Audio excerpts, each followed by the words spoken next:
Swami Prabuddhananda Saraswati ji is no stranger at all. In fact, we call him a resident Guru, resident Swami ji of our Kendra. He's so popular and is also familiar, and we are so fortunate again that we have the advantage of listening to him on many occasions related to the Kendra and even otherwise, whether it's Advent Day or whether it is the Deepam Day or whether it is Jayanti Day. And we are again very fortunate to have him here with us today. He is a well-known teacher, as you all know, of Vedanta, student of Swami Dayananda Saraswati and now one of his teaching disciples. A scholar in Sanskrit, Vedanta and other religious and spiritual scriptures. He has taught for many years at the Bharatiya Vidya Bhavan and has been now teaching for over 4 decades the various scriptures in Ramana Kendra. He in fact conducts classes here, which many of you are attending and benefiting from. He is also a regular speaker, as I told you, in the Kendra on important occasions, and we always find that his expositions on Bhagavan's teachings are so clear, concise, simple, and it hits at the core of the message. Teaching and philosophy, interpretations of verses like Upadeshacharam, you had the benefit of getting the advantage of knowing what it actually means, the core message. And you listen to him with interest, and I'm sure today he's going to again captivate us. Swamiji is also the head of Arsha Vidya Mandir, a charitable institution that helps to educate the poor and downtrodden children. Swamiji, may I please request you to.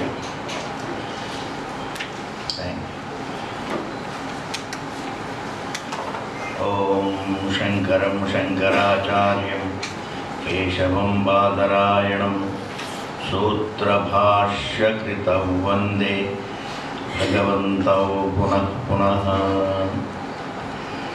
Om Namo Bhagavate Sri Ramanaya.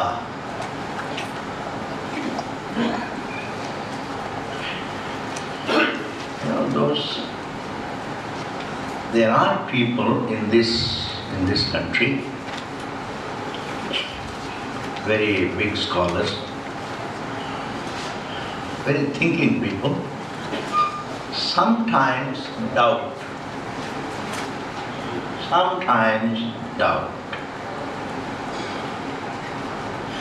Is Bhagavan Ramana Maharshi, is Bhagavan Ramana Maharshi's teaching strictly in keeping with the Indian scriptures? Or does he have his own message? Something unrelated to this ancient tradition of teaching.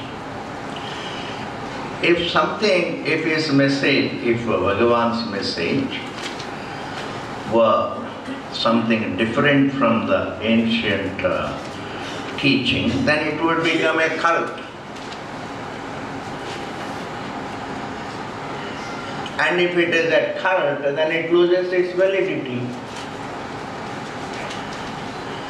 And if what Bhagavan Ramana Maharshi says, if it is not valid, even if you go on praising him, it means nothing.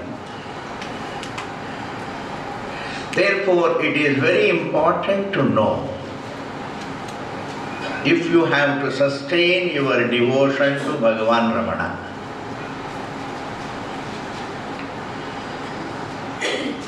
if we have to, or if one has to sustain his devotion to Bhagavan Ramana without feeling that he is not wasting time, then he has to find out whether his teaching is really valid. Is it strictly in keeping with Vedanta? There is no use of saying, Bhagavan Ramana Maharshi says something even beyond Vedanta, some people say. They are all emotional statements. I don't accept them. They cannot be accepted, they can be disproved, they can be dismissed. Therefore, in order to understand Bhagavan Ramana Maharshi, you should be less emotional and more logical.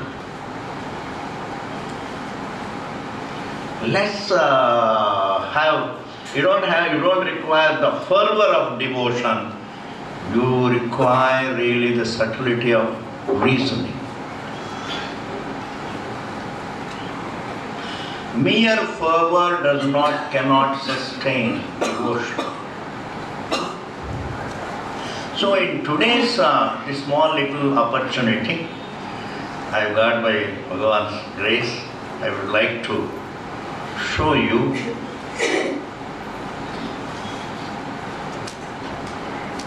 is Bhagavan's teaching, Bhagavan Ramana Maharshi's teaching, is it strictly in keeping with Vedanta? Or is it partly in keeping with the teaching of Vedanta? Is it partly in conformity with Vedanta? Or wholly in conformity with Vedanta? Or is it totally something different? And when we say this, I am meaning both. Not only what he teaches, but also the method of teaching. In Indian Vedic culture, we respect both. We are very careful to see whether the prakriya that is adopted, the methodology that is adopted to unfold the truth, is it right? Is it right? Or is it clumsy? Or is it haphazard? Or inadequate? Or confused? Or is it right? So we have to, in order to find out whether Bhagavan Ramana Maharshi's teaching is valid or not, we have to think of two things. Number one, what he teaches, and the method he adopted. The number two, the method. What he teaches and how he teaches. What he teaches is the topic, and how he teaches is the methodology called prakriya. Vedic tradition is very careful to see that these two things are clear.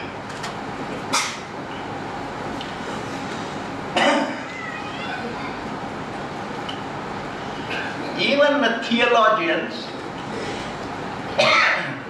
you understand the meaning of the word theologian. Those who don't understand, I will explain first. Theologians are those who blindly believe whatever you say about God. Blind believers. If you say God is in heaven, you say, okay, I believe that God is.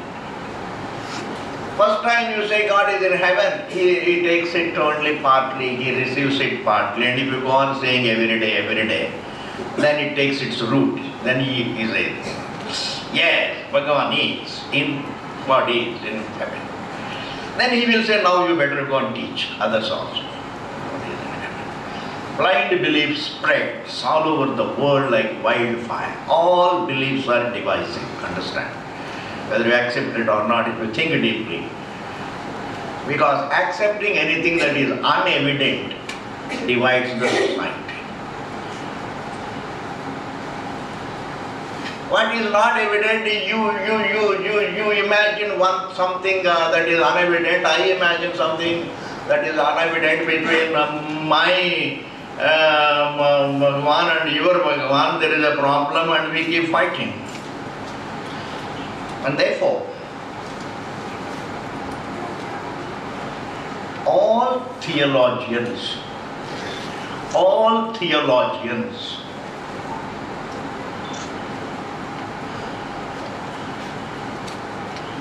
they talk about God, but their method of unfoldment is wrong. Their definition of truth is wrong. I am saying it again, please listen. Their definition of truth is wrong. Because the truth has to be self-evident.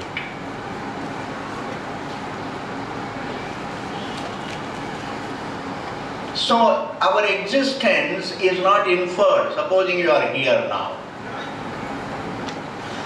I say, are you there? You say, yes.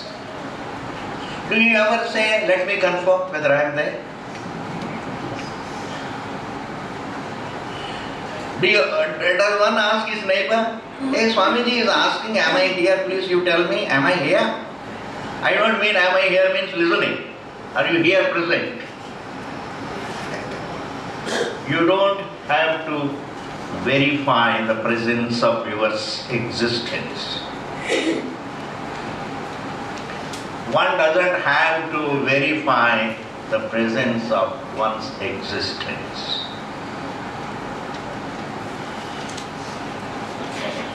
And therefore, the theologians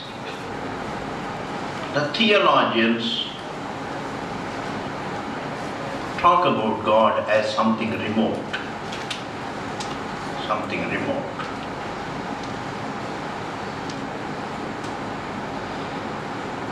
Whereas Vedanta talks about the truth as intimate.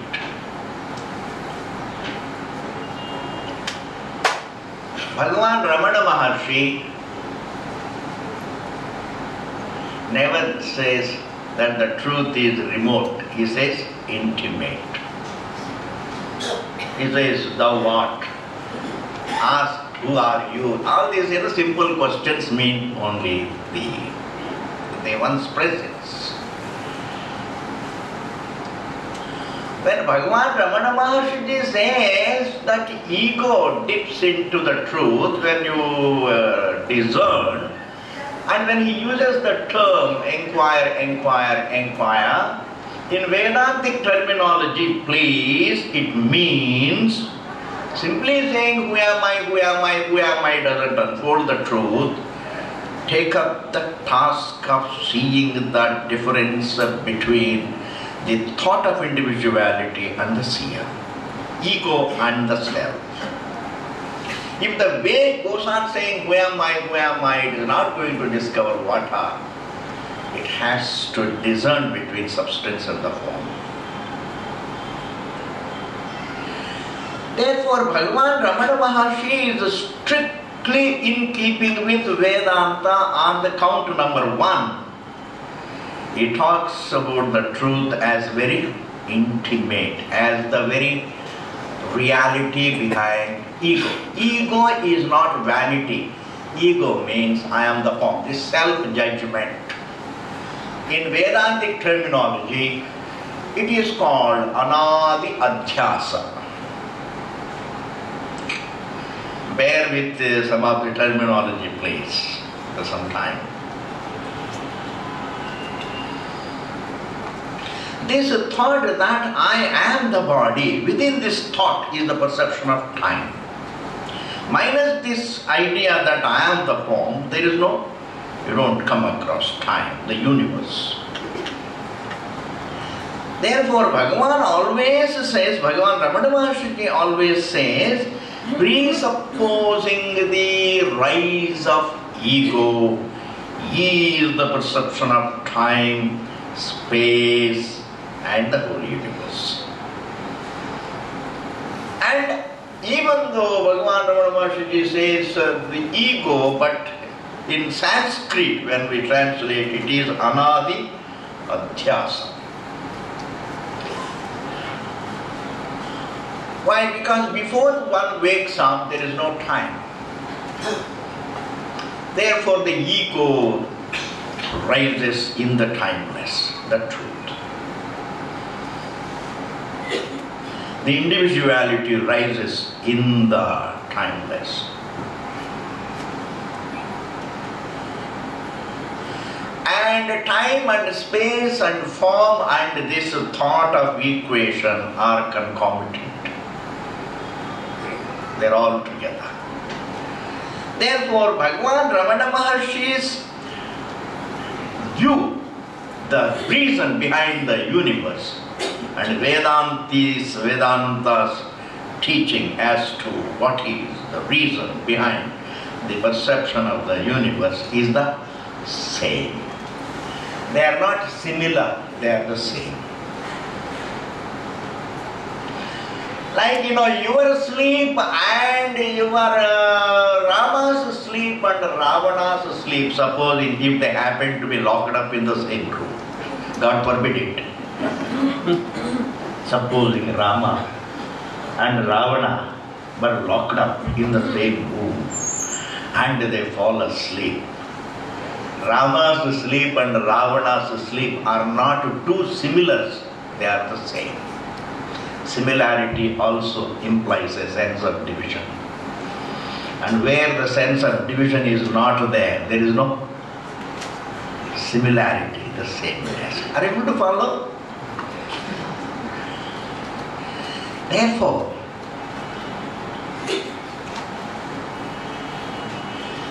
Bhagavan Ramana Maharshi's teaching and Vedic teaching are not similar, but they are the same. If somebody has to say, no, this is different, that is different, come and sit with me and I will show you how it is the same. You have to be receptive. You have to listen. And I will also listen to you, what you say, but you have to listen to me. Why? Because Bhagavan talks about, see, I will show you one verse again. A very beautiful verse, you can just hear, the patience, a little patience. And I will show you how they are the same. You see, very, very profound verse. Shabdadi rupam bhuvanam samastam Shabdadi sattendriya vritti bhasyam Sattendriyanam manaso vashesyat Manomayam tad bhuvanam vadamaham. This is Bhagavan Ramana Maharshi's Saddarshanam, one verse. It says, Shabdadi Rupam Bhuvanam Samas, this world of names and forms. Shabdadi Sattendriya Bhuvanam Samastam. No, not this. This one. Dhiya sahodeti dhiyastameti Lokastatothi pravibhasya eshaham Dhiloka janmakshayadhama purnam Sattvastu janmakshaya shunyamekam. This I am going to explain. You can think all. You will be very devoted to Bhagavan Ramana if you understand this verse correctly. You have to understand all those devotees of Bhagavan Ramana it is imperative for all of us to understand that the teaching of Vedanta and the teaching of Bhagavan Ramana is the same. Dhiya saha udeti. One says, this universe appears as perception. Like a dream appears as perception, not an object. Inside the dream it looks like an object, but in retrospect you know it is perception. What it is in retrospect, that alone is its nature. What it is in retrospect, that alone it is. In retrospect, a dream is a perception. Yes, that is a perception. You see the rope for a snake and later on you throw light on it and in retrospect you discover it was a perception. Not there was anything. Similarly, Bhagavan Ramana Maharshi says this universe also is perception. Dhiya saha udeti. Why? In retrospect, you look at this from the deep sleep point of view, it is not there. Things don't disappear, but perception resolves. Therefore, if the whole perception, if the universe, if one transcends the body, the senses, the mind and the universe in deep sleep, that means what we transcended is only perception. You can't transcend the truth. You can only transcend a thought. One can't transcend the truth. One can only transcend perception, thought. You can transcend the sound, but you can't transcend silence.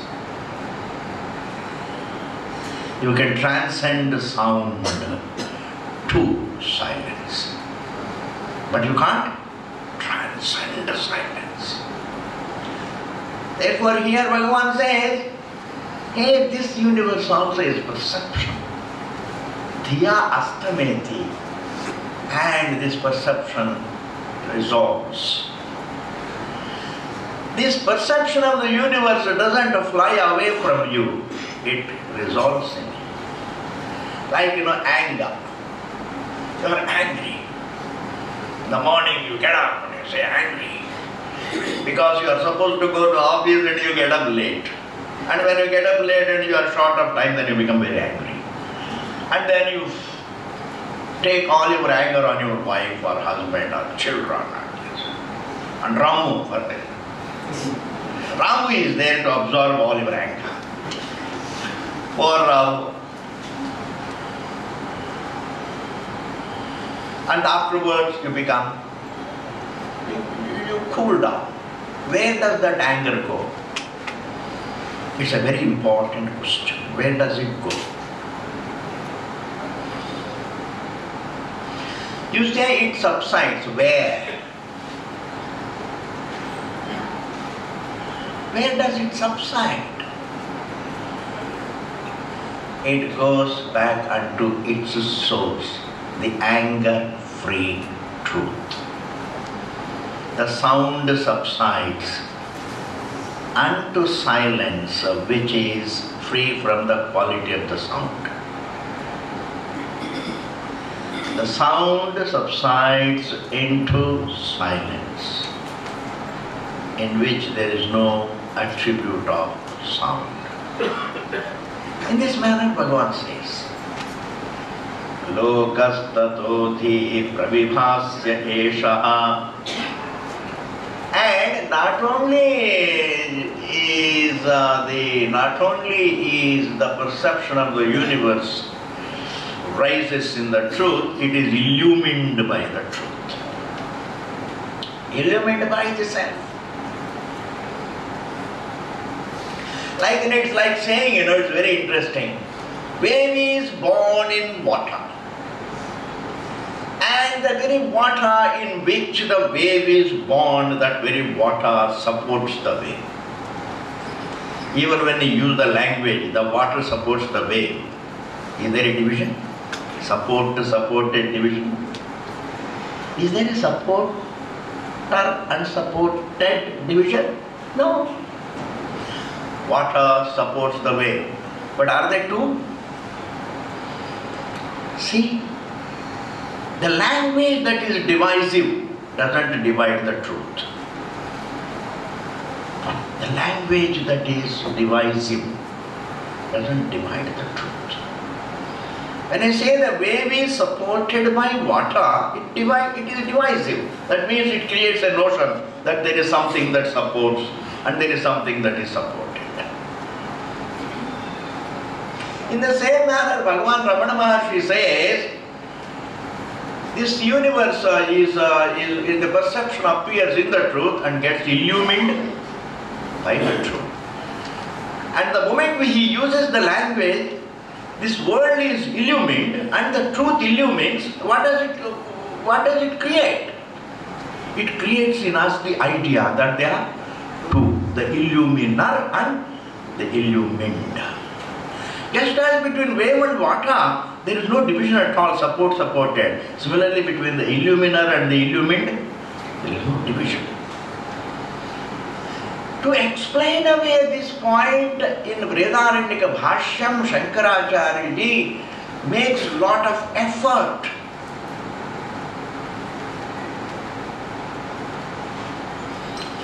And therefore, what Bhagavan talks about is not only in keeping with the Shruti, it is keeping in strictly with the tradition called Bhashya. Dhiloka janma kshayatama purnam sadvastu janma kshayashunyamekam. And the methodology is Adhyaropa Apavada is the methodology. Now let me use that language. You have to swallow it.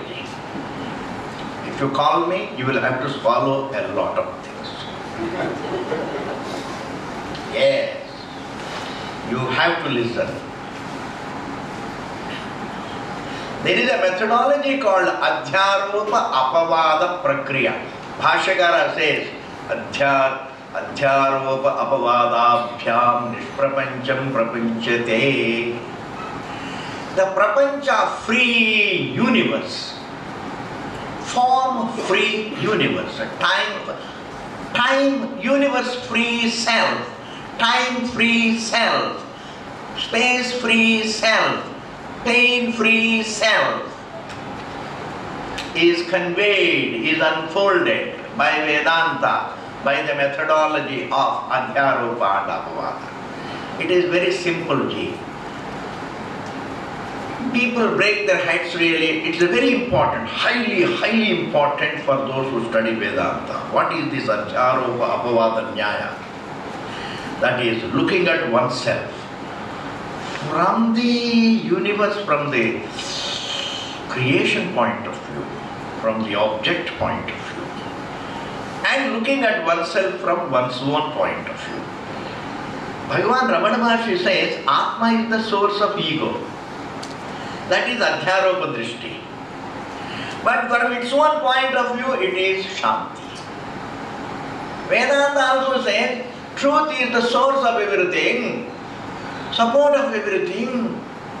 You know, in Taittiriya Mantra Kosha we have Yato vayumani bhutani jayante yen jatani jivanti yat prayatya visam vishanti tad vijijñāsasva tad brahmeti. You see? So this is Adhyaropa Drishti, means from the external point of view. The self is the source of everything, support of everything, resolving point of everything. From its own point of view, it is Ekameva Dvitiyam, it is one without a second. Therefore, this Adhyaropa Apavada Prakriya is the ancient method of teaching Atma, and this Prakriya has been followed from Dakshinamurti times, from the Ishvara Prakriya, and the same Prakriya Bhagavan Ramana Maharshi also adopts. And I am going to tell you a secret. There is no second Prakriya. You can't talk about truth except through this Prakriya. Where the problem is error, the Prakriya is Adhyaropa Apavada Nyaya. This is one point D. I have tried to show. There is another point. What is most lovable about this Maharshi, Ramana Maharshi's approach is very nice. There is something sweet. He is profound and he is sweet. He is profound in the sense of this verse. He is profound and he is very sweet. And the sweet part of this sage is, you know, Shankaracharya having given all the hardship, then somebody asked, why don't you say something for an average man? You have written for the scholars. You have written so much for the scholars, but what about a layman? Then Bhagavan said, Bhaja Govindam, Govindam Bhaja Mudhamate, Samprapte Sannihite Kale, Nahi Rakshati Dukri Karane. That is the sweeter part of Shankaracharya. Are you able to follow? His bhashyam is the profounder side of him. Similarly here, Saddarshanam is his profound side.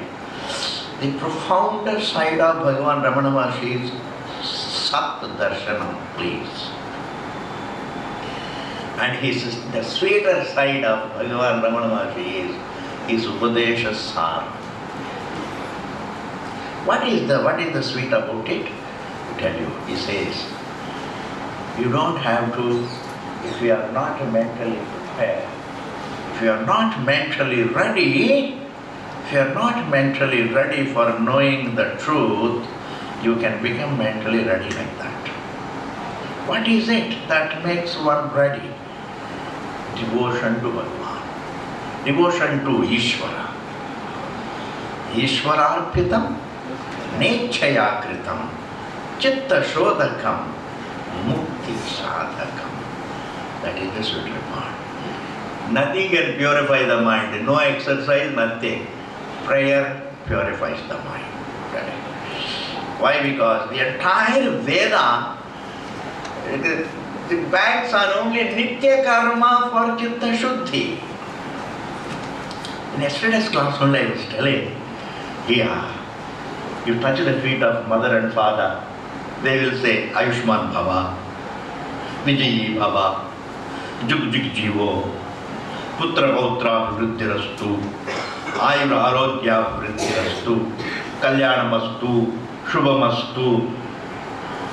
But nobody says, Virakto Bhava. Does anybody give a message like that? May you renounce everything, may you have Vairagyam, may you have Vairagyam so that you can renounce everything. May you become a, does any parent give a vara like this, Ashirwad like this? Son, may you become a sannyasi? Like this? I don't think even Shankaracharya's mother was prepared to give that. Yes, I tell you, there is something that can prepare you for the truth is the Vaidika Nitya Karma. Nitya Karma is every morning Gayatri. Because in Gayatri only, you ask for Dhiyam Yona Prachodaya. Om Bhur, repeat all of you.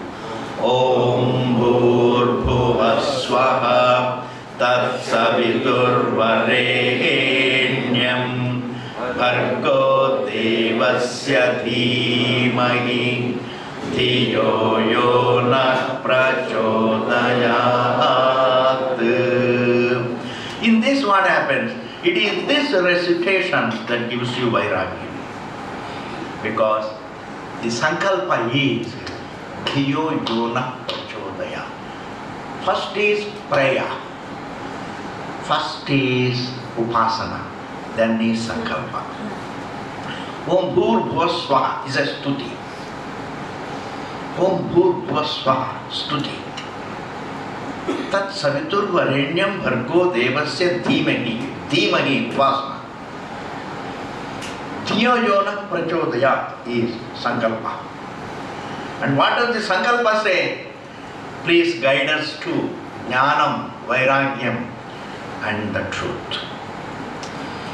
And if you go on cherishing day in and day out, and every day on a daily basis, God, guide me towards the truth, guide me towards the truth, it will definitely guide you. Because what you cherish on a daily basis will become a reality.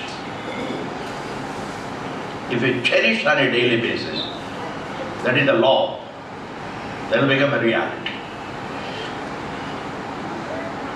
Therefore, if this is the Vaidika Nitya Karma, what does Bhagavan Ramana Maharshi say? Ishvararpitam Nechaya kritam Chitta shodhakam Mukti sadhakam. You see, it is the same thing. But, you see, language if it changes, who cares? The topic should be the same. Whether you eat food, such a wonderful tamarind rice, whether you take it on a plastic plate, or on a Chinese plate, or on a leaf, what does it matter? Even in Karatala, what does it matter? The topic must be correct. The theme must be correct. And therefore, there is no... So Ramana Maharshi's teaching and Vedanta's teaching, are they similar? They are the same. Rama's to sleep and Ravana's to sleep is a bad example. Rama's to sleep and Lakshmana's to sleep, are they similar? Same. Same. Why? Because dissimilarity implies a sense of division. Similarity also implies sense of division. Rama looks like Lakshmana, but there are two. Similarity and dissimilarity implies Dvaitam. But where there is no division, there is no similarity. So I have conveyed two important things. One is what he teaches is the same as what Vedanta teaches. And the methodology of Vedanta and the methodology of Bhagavan Ramana is the same. And the methodology, the preparatory step is also the same. Bhagavan Krishna also talks about Karma Yoga. Now I am going to say something lighter towards the end. You know, Bhagavan Ramana Maharshi, as I see in his picture, there is no Yajnapavitam. There is no Yajnapavitam. Why? Why there is no Yajnapavitam? Can any Bhagavan Ramana Maharshi's devotee can explain? Why there is no Yajnapavitam? I will explain. I will explain. As a grihastha, as a brahmachari, you have Yajnapavitam. As a grihastha, you have Yajnapavitam. You have, as a vanaprastha, you have Yajnapavitam. As a sannyasi, you have no Yajnapavitam. If you had Yajnapavitam, if you are born into a family with Yajnapavitam, if you are a Vaidika and if you don't have Yajnapavitam, then it means only two things. One is you just don't even know you are a Vaidika. Number two, or you are a sannyasi. Therefore, even if he is in white, it doesn't matter. But he is even in his appearance, he is what? A sannyasi, a rishi. Doesn't matter, the word is nothing. But in spirit, in his thinking, he is a sannyasi. You know, in the Brihadaranyaka Upanishad, we have a Vakya. And that Vakya is, it is said, Etam vadamatmanam viditva brahmana putraishanayaha vittaishanayaha lokaishanayaha vyuthaya atha bhikshacharyam charanti. If a person understands, if a person has grown out of the desire for the sun, the desire for the wealth, the desire for the pleasures, then he goes in, he takes sannyasa and he lives on bhiksha, and in order to know the truth. Bhagavan Ramana Maharshi ji also used to take bhiksha, and you see, generally what happens, even as a child he grew out of all these ashanas. You know, without Guru, how did he come to know? One need not go into all these unnecessary things. What he says is valid. Better be with that. If you still want an answer, I can give you the answer. Bhagavan Krishna also did not have Guru for Brahma Vidya. Even though he had his alphabets in Sandipani, see, Vamadeva, Veda says, Tadthaitat Pashyan Rishirvamadeva Pratibede Aham Manurabhavam Suryascha. Vamadeva, Rishi Vamadeva came to know, by birth itself he came to know, I am Manu, I am Surya means what? I am the truth of everything. Therefore, say Rishi because as Janma Janmantara Krita Sanskara etc. we don't know ji. Nobody can know, we can only speculate. You can't go back into his previous lives, and that is not the right thing also. You know, somebody says, भोजन बड़ा अच्छा है, अच्छा ये चावल कहाँ से खरीदा, कौन सी जमीन में हुआ? Why waste time? Have a nice bhojan and get lost. Where is the time to go into the antecedents of all these things? Where is the time? Life is so short. Therefore, a special person he was. That.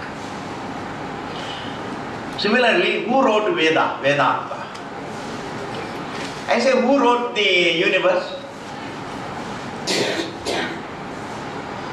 Who created the eyes? Pramana. Who created the eyes? Did the scientists create the eyes? Can a scientist create the sight?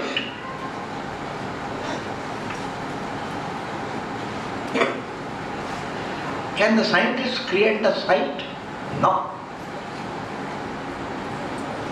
Can the scientists create matter? No. They can use matter, analyze matter, etc. They can't create even 1 ounce of matter. Therefore, whoever has authored the matter, whoever has authored the senses, himself has authored Veda. He has authored Veda. You don't have to be intransigent in thinking, you know. One doesn't have to be stubborn. There is no need, because that doesn't show any brilliance. Intransigency is not a sign of brilliance. Receptivity is a sign of brilliance. Receptivity is a sign of brilliance, not intransigence. Therefore, refusing to listen doesn't make you an intellectual. Humility makes you really an intelligent person. Therefore, if somebody were to say, somebody must have written Vedas, then somebody has not written. But this very individual is written by the truth. Parameshwara writes the universe, Parameshwara himself is the author of the senses, himself is the author of the objects. What man cannot author is all authored by Ishvara. And find out, discern between what man has authored and what man has not authored. And even before you try to find out, waste a lot of time to find out what man has created and what man has not created, I can give you the result. Don't waste time. He has not created anything. Yes. Why? Because even his capacity to create is not his creation. That is the final. Man's capacity to create is not created by man. He finds himself with it. Therefore, every detail of the creation is Ishvara Srishti. Similarly, Bhagavan Ramana Maharshi's also the personality to convey the truth, Ishvara Srishti, Ishvara Vibhuti. I would take it as Ishvara Vibhuti. If Rama was there, it was Ishvara Vibhuti. When you do a good deed, it is a Ishvara Vibhuti. If you are telling a truth, it is Ishvara Vibhuti. If you are being a good person, good human being, it is a Ishvara Vibhuti. If you take care of your children, if you are truthful to your wife, it is Ishvara Vibhuti. Yes. If you don't set your eyes on your neighbor's wife, it is Ishvara Vibhuti. Yes. If you are honest, it is Ishvara Vibhuti. human beings don't have vibhutis. All vibhutis belong to Ishvara. Impulses belong to man. And now they are also rooted in Ishvara, the darkness about it. Anyway, sir, let us not go into the antecedents of Bhagavan Ramana Maharshi. What was he in his past life? Nobody can know. Why use speculation? Unnecessary. Draw clarity from what he says. His teaching is very beautiful and it's very valid. I am concluding in a couple of minutes. It's a very touching thing in this world, in this human world, I am telling you. Very difficult for us to understand the value of Bhagavan Ramana because Bhagavan Ramana Maharshi's value is not Bhagavan Ramana Maharshi's value is not understood because his value is not trumpeted in the world.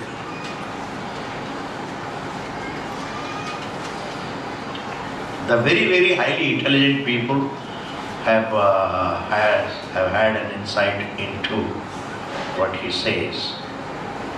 Otherwise, it has been quiet. In this world, in this human world, his teaching is highly, highly, highly valuable. Please understand. If you have not understood, it's better. Because it's very difficult to tell the world Vedanta is glorious. Because it's always concluded as a part of Hinduism. They just bracket Vedanta with Hinduism and says nothing. How can a given religion be? We say, sir, Vedanta is not a theology. Vedanta is about you. They don't listen. But Bhagavan Ramana Maharshi's brief teaching works. I'm telling you. His brief teaching works in this world. Why? Because in this world everybody is a believer. I'm telling you. The most mediocre creatures in God's creation are human beings. I'm telling you. The most mediocre. Why? Because even though God has given them intelligence to think and see the evident, they always imagine the unevident. It's almost like saying, "Okay, speak the truth, which is useful for you." Then I speak the untruth, which is not useful for me. It is a kind of a problem. Imagining the unevident seems to be more interesting for man than seeing what is evident. A very, very ironic problem, very ironic thing it is. If you imagine the unevident, you are a believer. If you are interested in seeing what is evident, and what is evident is your existence, nothing else is evident, please understand. Everything else is evident to you. You are self-evident. All that is evident to you is not self-evident. It is evident to you, whereas you are self-evident. And the self-evident alone is evident. Because what is evident to you can cease to be evident to you as in sleep. And therefore, Ramana Maharshi's teaching is so great. It just, it doesn't go into various things. It just say, we'll find out who is God. Let us first find out what we are. What is truth? He will say, let us find out what we are first. Thus, he throws an individual on himself, on his own lap. It is this that is most valuable in Indian spiritual department. in Indian Vedic culture, Bhagavan Ramana Maharshi is highly valuable priest. If we lose a lot of people who are the promoters of cults, we lose nothing.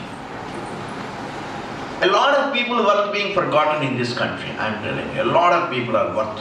It is better. Good riddance. It's worth forgetting them. They have created a lot of problems. But Bhagavan Ramana, if you forget him, you are a loser. If this nation doesn't take cognizance of the glory of this person, it's a big loss. And therefore, you can celebrate your devotion to Bhagavan Ramana because Bhagavan Ramana Maharshi's teaching and Vedic Vedantic teaching is the same. Very freely. You can listen to his teachings, you can also listen to Vedanta, it is the same. Don't make the mistake of thinking Vedanta is different and Ramana Maharshi is different. We will be doing a great disservice to our culture. Our culture is nothing but Veda. And Bhagavan Ramana Maharshi is a product of Vedic culture. Brahma Vidya is not produced by Bhagavan Ramana, but Bhagavan Ramana himself is a product of Vedic culture. Shankaracharya himself is a product of Vedic culture. Mahatma Gandhi himself is a product of Vedic culture. All avatars also are a product of Vedic culture. Yes, I can say even Krishna was a product of Vedic culture. Why? Because people prayed as per the Vedic teachings, they prayed to Parameshwara to come down to save them, and he came down. Yes. Okay, and therefore, I am very happy to be given. They said, Swamiji, your class will be after lunch. After lunch, we are supposed to be taking a nap. We are supposed to be taking a nap and you are saying, listen to Vedanta. How? But anyway, thank you very much. And please, always bank on his words for solving any problem. Bank on his words. Even small problems. Okay? Thank you so much. Om Purnamadaha Purnamidam Purnamudachyate Purnasya Purnavadaya Purnameva Vasishyate. Om Shanti Shanti Shanti. Thank you. Thank you.